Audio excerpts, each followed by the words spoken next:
The president of Russia signed a decree on phasing out the use of foreign solutions in the IT sector starting January 1st, 2025. Primarily, this concerns facilities of the so-called critical information infrastructure. We will cover the digital transition right now. Here is our first story.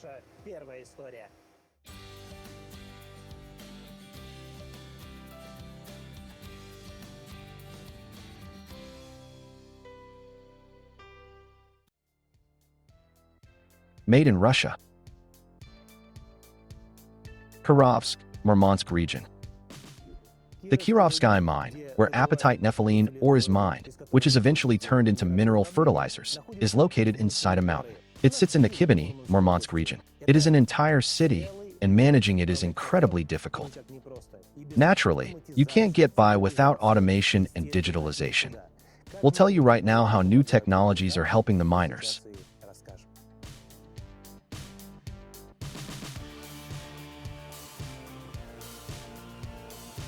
To understand the scale, the plant is the world's top producer of high-grade apatite concentrate. Volume-wise, it leads globally.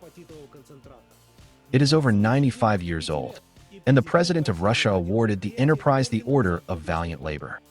Over the years, the mining horizons, where ore is extracted, have stretched for hundreds of kilometers. And here is the first example of automation. 16 remote-controlled drilling machines. The operators are located on the surface. One person can operate 6 machines, even at different mines. The equipment is foreign, yes, but Russian sensors are already being tested. The company will develop the software itself, jointly with a domestic IT company. The main goal is to switch 2 production drilling machines specifically to Russian technologies by the end of the year. There is also open-pit mining. Note the numbers on the sides of the huge Belazy trucks. This is the cargo weight. The data is automatically transmitted to an innovative system that knows the location and activity of every piece of machinery and every employee. The positioning-based dispatch system helps us automate the accounting of mined and shipped ore. Thus, the mine's operation becomes more transparent, efficient, and safe. The apatite concentrate is delivered to the company's facilities where the mineral fertilizers themselves are produced. One of the chemical clusters is located in Cherepovets, and it is actively transitioning to Russian digital solutions. With grant support from the Skolkovo Foundation, the Zyfer Group developed, thoroughly tested, and this year launched its own automated production control system. Crucial here is a digital twin of apatite's Cherepovets complex, seen in the form of this graph on the left of the screen. This describes the production facilities themselves, specifically the workshops and technological sections. All of this is presented via over 1,100 schematic diagrams. In other words, the system, like a brain, analyzes and provides information for making management decisions. The data sources are automated process control systems. They are also now Russian. After modernization, the systems began producing 750,000 tons of sulfuric acid per year. Another development is the mobile voice inspector. The system transmits faults directly to the computer. All relevant personnel see them. This has not only reduced our inspection times, but also increased the efficiency and safety of the inspector's work. The software is Russian. But what about the hardware? Let's head to the data center. The data center at the Kirovsk site aggregates over 2 petabytes of information. Last year, a large-scale import substitution project arrived here as well. One of the fundamental solutions we implemented this year was replacing the site's network core, which is responsible for the entire network and traffic between structural units. Wi-Fi, telephony, firewalls, and data storage systems guarding information security are now Russian. There are domestic uninterruptible power supplies, video surveillance, and industrial climate control. A global ERP system is being implemented. This is an enterprise resource planning system. It covers the top level. Accounting, taxes, procurement, and sales are managed there. What comes next? Next is the scaling of IT solutions across the entire company. The main trend now is the application of artificial intelligence technologies. We integrate machine vision, machine learning, neural networks, and, among other things, large language models. We recently signed an agreement with Sberbank. They are ready to share their vast experience. After all, digital sovereignty is a matter of national importance. For example, at the CIPR conference, we presented our solution to Mikhail Mishustin and other interested companies. An agreement was signed with Zyfer Group and Bonchbrovich University regarding the training of students on products developed by Zyfer Group, who will eventually come to work for us at the enterprises. We also signed an agreement with Rusbitek, the creators of Astra Linux, to implement their solutions within our company. The transition to digital creates new jobs for specialists. Attracting people to the polar region is a challenge that business and government are tackling together. The new jobs being created and the new projects emerging in the Arctic with the President's support are, fundamentally, high-paying jobs. Firstly, they are emerging partly due to special tax incentives adopted for our territory and thanks to the capital of the Arctic Priority Development Area. That's first. Secondly, undoubtedly, the surrounding environment is changing. Furthermore, speaking of the importance of technology, fertilizer production makes a huge contribution to food security.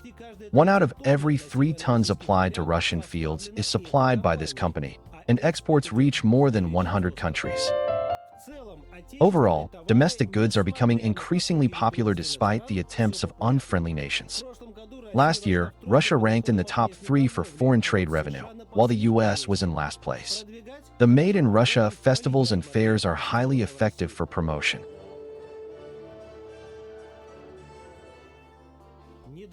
Recently, another one opened in Harbin, China, not for the first time.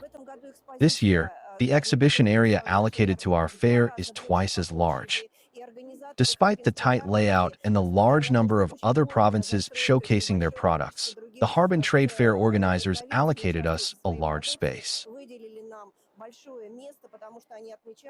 They noted the huge impact of our exhibition last year in terms of attendance, and we received an invitation to become regular guests.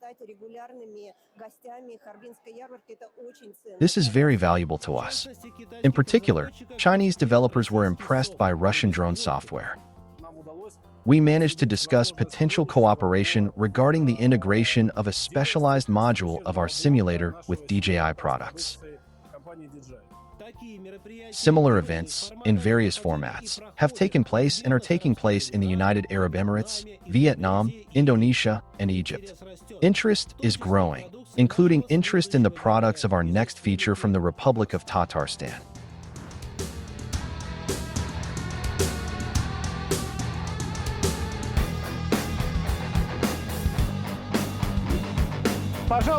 Any manufacturer can probably forget about serious development if they don't engage in automation and embrace digital technology.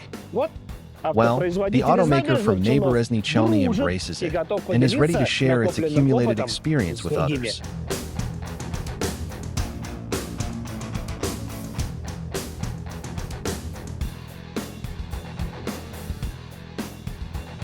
KAMAZ has the K5 generation of trucks. It is no secret that initially they were developed with foreign partners, but eventually, events unfolded as they did, and they built a modern vehicle on their own. Not all suppliers were ready to adapt to these changed conditions so quickly. And so, accordingly, this process took us a bit more time, specifically in fine-tuning the design. They developed the heart, the vehicle's engine. It is more powerful than previous models. Specifically, this engine is a 13-liter unit with 460 horsepower. Therefore, it is highly efficient and economical. It also offers the best performance characteristics. A new factory for cabin production was built in just a year and a half, and it is all highly automated. The transition to digital also affects long-established workshops. This involves equipment monitoring systems and digital assembly line systems, where we can see and observe the status of the units moving through production. We reduced the majority of downtime caused by non-human factors by 20%. These are very successful results. The efficiency of the machines can be seen even on a smartphone. This means the shop manager no longer needs to run down to the production floor to see exactly what Vasily Petrovich is doing right now. He sees in real time that he is working hard, that his work pace meets the standards, and that no surprises are expected soon. Computer vision monitors the quality of body painting and welding.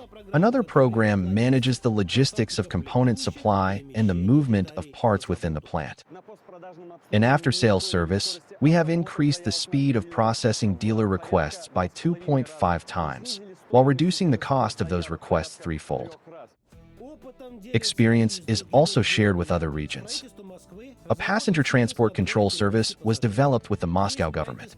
There are oil and gas projects, and the development vector is basically clear: autonomous trucks. They were tested on the Moscow-St. Petersburg highway. They are entering the Moscow Central Ring Road. This involves the architecture, component composition, algorithms, and software.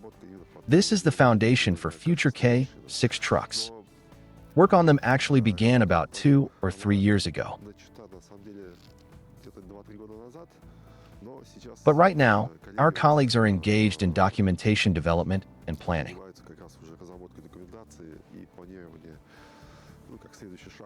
The next step will be prototypes and their testing.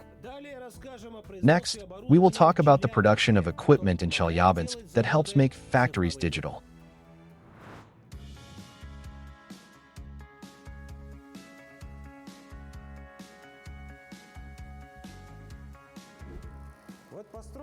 Say a chemical plant is built, an oil and gas facility, or a food plant.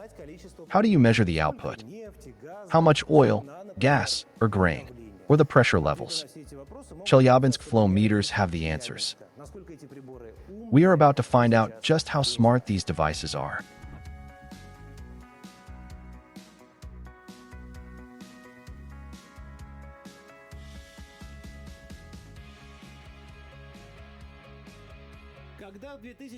When the company was founded in 2008, there were no Russian-made devices of this kind. Many asked us, why try to get into this market? Everything already exists. There are famous American and German companies out there. Just do something simpler. But you could say our education ruined us. We were, shall we say, quite ambitious. Our team includes 5 PhDs, which is why we decided to target this specific niche. The Coriolis flow meter is a complex device, but a very accurate one. It is based on the Coriolis force generated when a medium flows through vibrating tubes.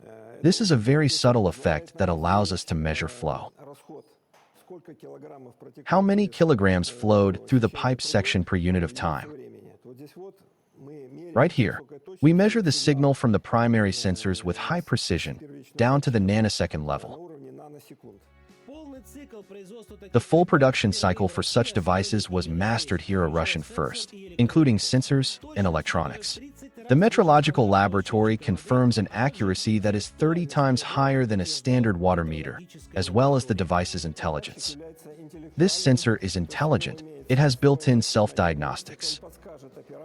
It will alert the operator if something is wrong with the process, or if there is an issue with the device itself. Diagnostic signals are generated. Furthermore, it is multi-parametric. That means it simultaneously measures mass flow, density, temperature, and volumetric flow of the medium. Apparently, no other existing type of device possesses such a wealth of measurement capabilities.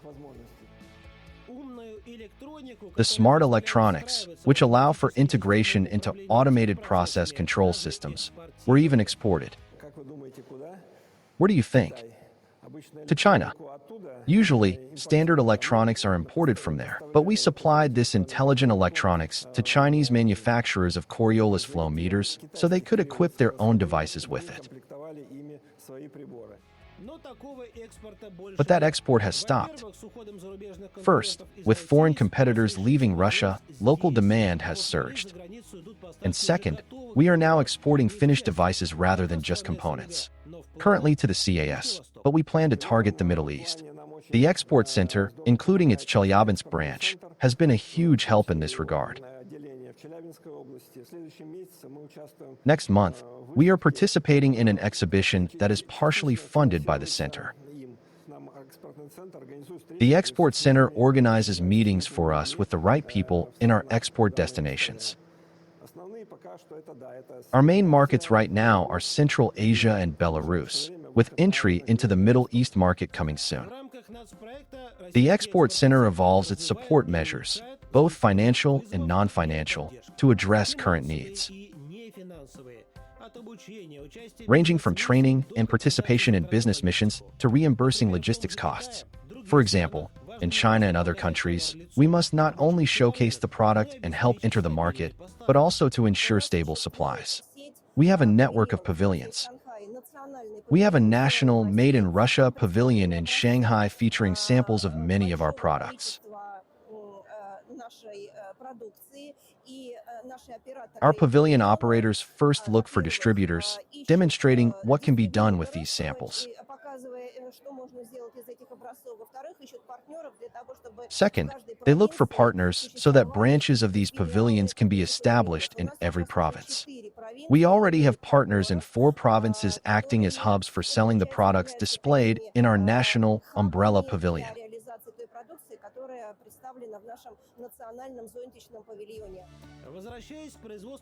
Back to flow meter production.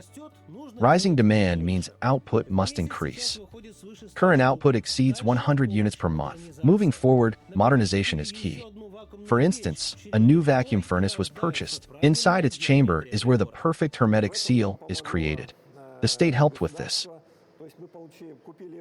It was purchased with partial co-financing through a preferential loan from the Regional Industrial Development Fund. It is now installed at the new production site. The new 15,000 square meter facility will allow for an expanded product line to meet any demand. It's a tight squeeze, but we manage. Production there will run on an assembly line principle.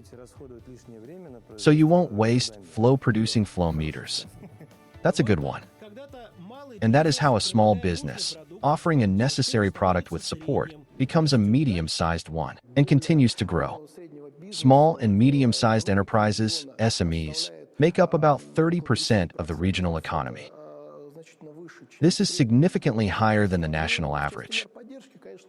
Regarding support measures, the most important thing to mention is our preferential tax regimes.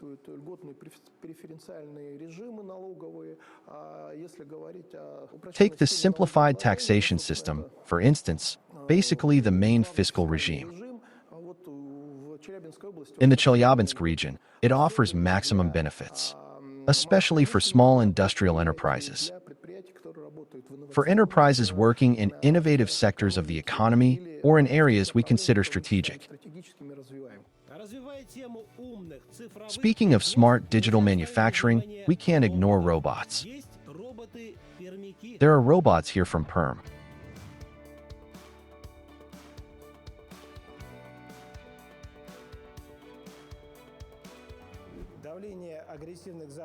The pressure of aggressive Western sanctions is no reason to give up. Instead, it is a reason to take matters into our own hands. And given the total labor shortage, matters can be taken into robotic hands. Like the ones from this Perm company, for example.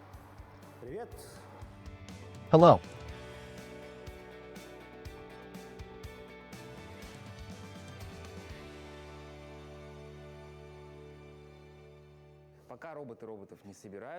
Robots don't assemble robots yet. People still do that.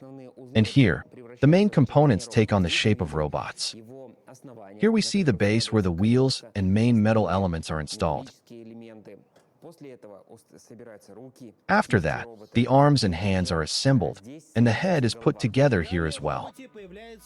Then the robot gets its nervous system, cables, electronics, muscles, and servos. In a humanoid head alone, there are 25 of them. This allows for over 600 variations of facial expressions, moving the eyes, jaw, and key facial elements. This is the highest number of artificial muscles in a robot's face. Humans have about 40 facial muscles. Our robot has 28. The closest competitor has no more than 15. And to create silicone skin, you need a 3D model of a human and a roboticist makeup artist. That's a new, unusual profession. At the final stage, hair implantation is performed. And finally, a hairdresser comes in to give it the appropriate hairstyle. Once equipped with brains made of Russian software, robots are tested for 3 days before shipping. Service robots work in cinemas, museums, banks, shopping malls, government service centers, and clinics. This is one of our latest models. This is the humanoid robot Artie. This robot can also converse and answer questions. Today, such robots are used as consultants and administrators. Smart products are popular abroad. Exports go to 45 countries, including the Emirates, Saudi Arabia, and Brazil. There is a huge number of preferential promotional measures. You can participate in exhibitions essentially for free, organize conferences, participate in them, get access to contacts and databases, and receive introductory letters, which allows for effective market entry. For example, the Russian Export Center helps companies present their goods at Made in Russia festivals and fairs. Together with our operator, we cover almost all costs for the Russian exporter. They just need to produce the goods and hand them over for sale. And it's very important that we combine online sales with offline sales. Many of our Chinese partners, being online sales operators, also have shelves and retail stores offline. This combination of online and offline sales allows for the widest possible synergistic effect. Last year, more than 24,500 companies were supported, and export volume exceeded 1.5 trillion rubles. It has already been announced that the government will allocate another 1.5 billion rubles to support exports from SMEs. The voluntary Made in Russia certificate plays a big role, having become a sort of seal of quality for potential clients. This is part of a large-scale program to promote our products under the national Made in Russia brand, approved this year on the instructions of Vladimir Putin. Plus, of course, domestic business assistance, in the country as a whole and in the Perm region specifically. We continue to be among the leaders in utilizing loans and preferential terms from the Industrial Development Fund. We continue to improve our support measures in specific areas while keeping the comprehensive system in place. For example, loans of up to 15 million rubles at 5% per annum. Good conditions. There are also subsidies for leasing programs, and, probably, the development of business-friendly territories, such as industrial parks. Yes, industrial parks and a whole program, as you know, within the Ministry of Economic Development. We have just applied for subsidies for 3 parks. Our special economic zone is developing, perhaps not explosively, but steadily, and we are recruiting residents for it. Buyers of domestic robots also receive support. In addition to subsidies, they get a reimbursement of up to 50%. They receive various tax incentives and preferences if they use domestic robots. Beyond the industry ministry, the Ministry of Digital Development certifies the software for the National Registry. This means our robots can work in the defense industry, the energy sector, and the nuclear sphere. So, Perm inventors are expanding production and starting to make industrial robotic arms.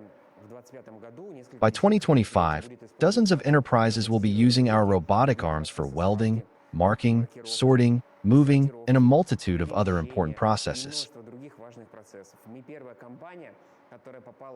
We are the first company to be included in the registry that allows buyers to get up to a 50% refund on our products.